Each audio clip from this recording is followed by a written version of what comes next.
হাতি যতই বসে থাকুক খরগোশের চেয়ে বড় দেখা যাবে, এটা বাস্তব।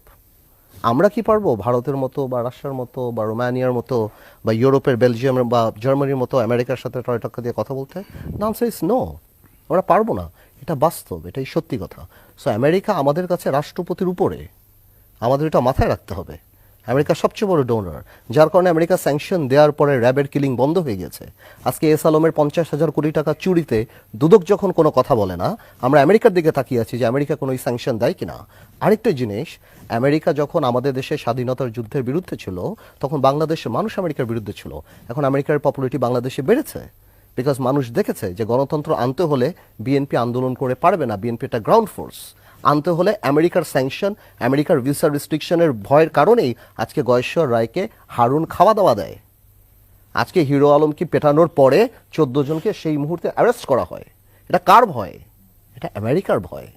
সুতরাং মানুষ এগুলি দেখছে, মানুষ খুশি হচ্ছে যে লক্ষ লক্ষ কোটি টাকা যে বিদেশে পাচার হয়ে যাচ্ছে। দুদক অথচ 25,000 টাকার জন্য সাধারণ ইসলামী ব্যাংকের সাধারণ কৃষকদের জেল খাটতে হচ্ছে, কিন্তু এস আলমের পত্রিকা খুলে দেখা যাচ্ছে 50-60 হাজার কোটি টাকা নিয়ে যাচ্ছে, মেয়ের জামাইয়ের নামে নিচ্ছে, এর নামে নিচ্ছে, অন্যান্য কোম্পানিরা হাজার হাজার কোটি টাকা লুট করছে।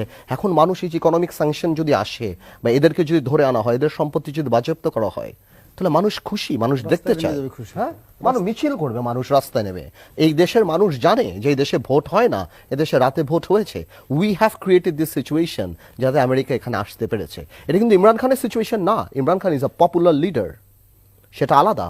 ইমরান খানকে যখন ক্ষমতা থেকে সরানো হয়েছে, দুবাই বলেন, পাকিস্তান, বাইরে পৃথিবীর সব জায়গায় এমন মিছিল হয়েছে যে নওয়াজ শরীফ এখনও লন্ডনে তার বাড়ি থেকে বের হতে পারে না। হাইড পার্কে বের হলে 500 করে মানুষের ফেস করতে হয়। বাট আপনার কি মনে হয় আজকে যদি আমেরিকা এই দেশের সরকার পতন করে, 500 তো বাদ দেন, 50টা লোকের মিছিল রাস্তায় বের হবে? আপনার কি মনে হয় এস আলমের ফেভারে এই দেশে মিছিল বের হবে? যে এস আলম অত্যন্ত সৎ লোক, আমাদের ইকোনমিতে ভালো কাজ করছে। S Alam is a name. এরকম আরও অনেক আলম আছে যারা ব্যাংক লুট করেছে, এরকম আরও অনেকে আছে। তো আমি সেটা বলারই চেষ্টা করছি, সিচুয়েশন ইজ ডিফারেন্ট। আমেরিকা গণমানুষের এই যে ভোট যে হয় না, এটা তো সত্যি কথা, এটা তো মিথ্যা না।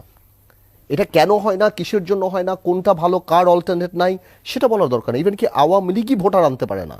আপনি চট্টগ্রামেও দেখলেন, ঢাকাতেও দেখলেন, 3,25,000 ভোটের মধ্যে হিরো আলম যদি না দাঁড়াতো, হিরো আলমের তো ছবি টাঙিয়ে রাখা উচিত আরাফাত সাহেবের, তো 5% ভোটও কাস্ট হতো না। তাহলে আওয়ামী লীগের ভোটাররা কোথায়? তার মানে এই যে একটা গ্রুপ আলাদা হয়ে গেল, জনগণ আলাদা হয়ে গেল। আজকে ইকোনমির অবস্থার দিকে তাকিয়ে দেখেন, মানুষ করবে না কেন? আজকে রাশিয়ার এই এই যুদ্ধের জন্য আপনি বলছেন জিনিসপত্রের দাম বাড়ছে, তো কচু কি রাশিয়া থেকে আসে? কচু তো রাশিয়া থেকে আসে না। এই ভাজি, এই যে তরি তরকারি তো রাশিয়া থেকে আসে না। আজকে আপনি গভর্নমেন্ট টাকা কামানোর জন্য কাস্টমস আর দিয়ে আপনি এমনভাবে বাড়াচ্ছেন যে 80 টাকার আপেলের দাম এখন 350 টাকা আজকে 1 কেজি। মধ্যবিত্ত ফল খেতে পারে না।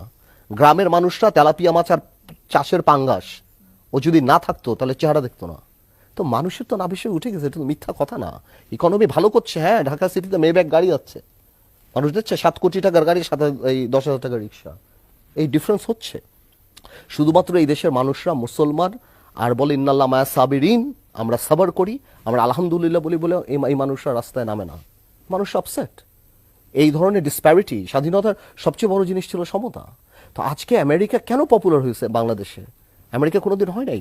পপুলারিটি এই জন্য হয়েছে because America started speaking the language of the people. এখন আমেরিকার কি মোটো, আমেরিকার কি ইচ্ছা, আমেরিকার কি বাসনা, আমেরিকার কি ইন্টারেস্ট, সেটা পরের কথা। কিন্তু আমেরিকা রাশিয়ার সাথে কি ফাইট করুক, চায়নার সাথে, বললেন ভাই, বললেন সৌদি আরব আমেরিকা করে না। আমেরিকা করতে চায় না because Saudi Arab goat money. It's not America করে না, আমেরিকার সৌদি আরবে ইন্টারেস্ট আছে, যেই কারণে আমেরিকা করে না। আমেরিকা কালকে যদি, এক সময় আমরা ছোটবেলা দেখলাম ইরানও আমেরিকার বন্ধু ছিল, বুঝতে পেরেছিল, বন্ধুত্ব হারিয়ে গিয়েছে। কালকে যদি সৌদি আরবের সাথে বন্ধুত্ব হয়, আমেরিকা করবে। বাট ওইটা আমাদের হেডেক না। আমরা বলছি বাংলাদেশের রাজনীতির যে ডেডলকটা, এটা খুব সিম্পল একটা জায়গা। আইদার এই দেশে নির্দলীয় সরকার হবে, আর যদি না হয়ে আওয়ামী লীগ যদি ভোট করে, আপনি বুঝতে পারছেন আন্দোলনের মুখে, মনে করেন আমি গণ অভ্যুত্থান হলো না, একটা সিম্পল আন্দোলন হলো, সিম্পল, তাও 2% থেকে 3% ভোট, বেশি কাস্ট হবে না, কারণ মানুষ যাবে না।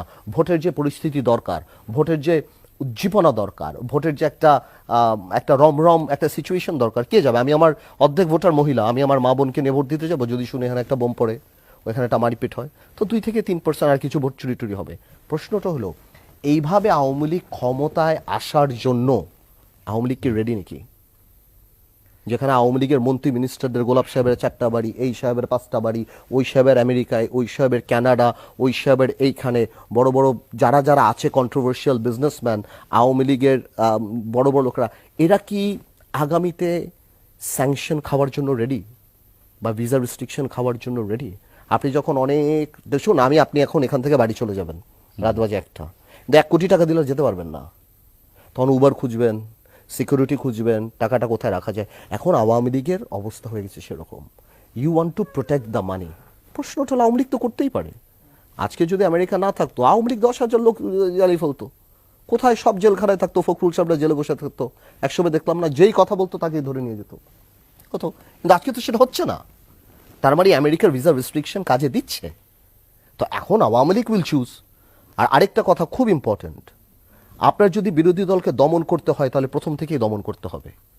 আপনি আজকে বিএনপি 6-7 লক্ষ লোকের পাবলিক মিটিং করছে, বিএনপি কর্মসূচি করছে, সফট করুক, কঠিন করুক, হার্ড করুক, যাই করুক, বাট কর্মসূচি তো করছে। জি, এই কর্মসূচিগুলি যদি করতে থাকে এবং আওয়ামী লীগও যদি কর্মসূচি করতে থাকে, এই যে একটা বয়লিং পয়েন্টে আপনি চলে যাবেন, এই বয়লিং পয়েন্টে যাওয়ার পরে আপনি কি নির্বাচন প্র্যাকটিক্যালি এক্সিকিউট করতে পারবেন?